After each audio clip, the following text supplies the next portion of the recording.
Hey guys, it's Miss Johnson, and I'm here today to bring you our notes for Unit 3, Notes 5, which is all about negative exponents. So far in this unit, we've talked a lot about simplifying polynomials. We've talked about how to add and subtract them. We've talked about multiplying and dividing them and what we do with our exponents when we multiply and divide. We've also talked about raising them up to a power and how we fix that. Today we're going to talk about negative exponents. How do those factor into our monomials, and how do we simplify them? So with negative exponents, now we're not allowed to leave negative exponents in an expression.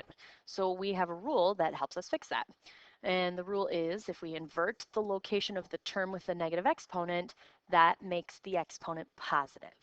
So we're going to flip the location of the term, just the term that has a negative exponent, and make the exponent positive. Let's just look at a really brief example here.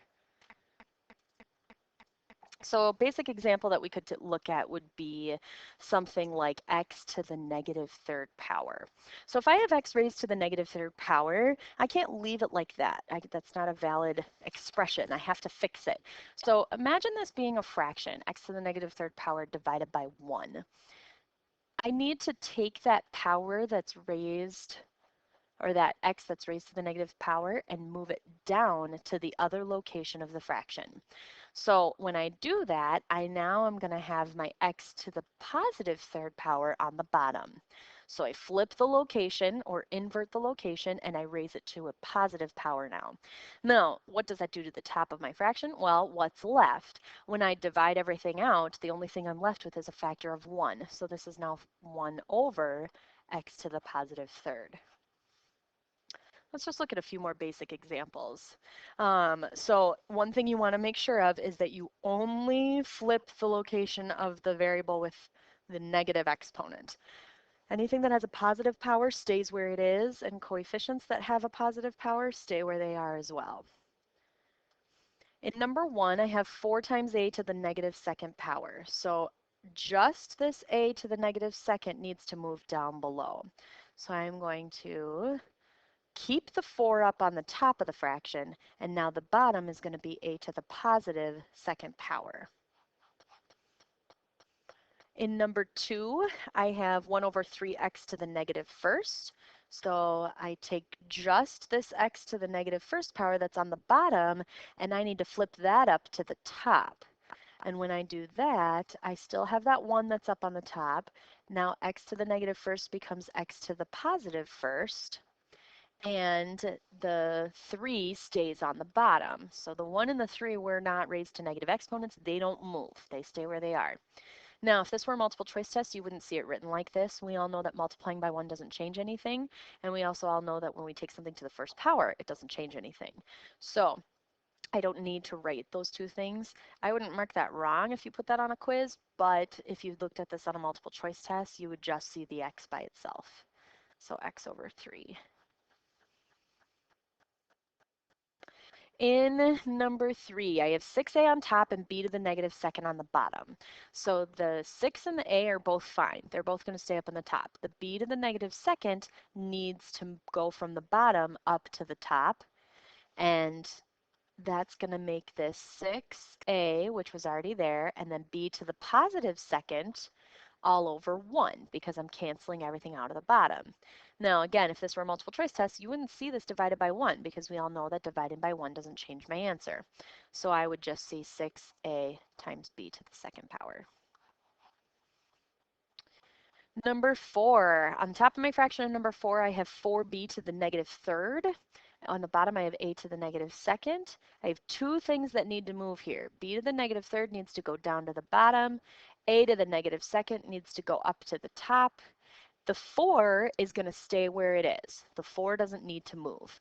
So the 4 stays on the top. Now on the top, I have a to the positive 2 power. And on the bottom, I have b to the positive 3 power. So 4a squared over b to the third. Now let's just flip through those properties of simplified monomials like we've seen. We've seen the first three the last couple days, so those should be familiar. The first one is each base appears exactly once. The second one, there's no power of powers. The third one, all fractions are in simplest form. Remember that no power of powers rule just means that there's no parentheses. So we got to make sure that we take care of that if we see parentheses in there. So the last rule that we're now adding is the fact that there are no negative exponents. We cannot leave negative exponents in our expressions. We're going to do a couple more examples and then we'll be done for today. So in number 5, I have b to the negative third on top, c squared on top, d to the negative fifth on the bottom, and I need to take a look at what needs to move. So that b to the negative third that's on the top needs to move down to the bottom. That d to the negative fifth that's on the bottom needs to move up to the top. After I do that, I have c squared that didn't move because it was raised to a positive 2 power, so that stayed the same. Then d to the negative fifth moved up and became d to the positive fifth. And on the bottom, b to the third moved down and was a positive 3 power. I see each variable only one time. I don't have any fractions to simplify. I took care of all my negative exponents. I'm all set. In number 6, a lot going on in number 6. The top is negative 3a to the negative fourth, b to the 7th. The bottom, 21a squared, b to the 7th, c to the negative fifth. So I first recognize that I've got some negative exponents that need to move. That one's going to need to go down. This one is going to need to go up. I also recognize that now I've got this fraction out front that I need to simplify, and we looked at that a little bit yesterday with division. So treat that negative 3 over 21 as its own fraction. Negative 3 over 21 can be reduced by a factor of 3. 3 and 21 both have a common factor of 3. When I do that, I end up with negative 1 over 7. So I can get rid of that negative 3 over 21 and make it a negative 1 over 7. All right, so we've got our fraction of negative 1 over 7, and then I need to take care of my variables. So I'm going to have that negative 1 that's up at the top, and I have the b to the 7th that's still there, and now I'm going to have that c to the positive 5th that's there.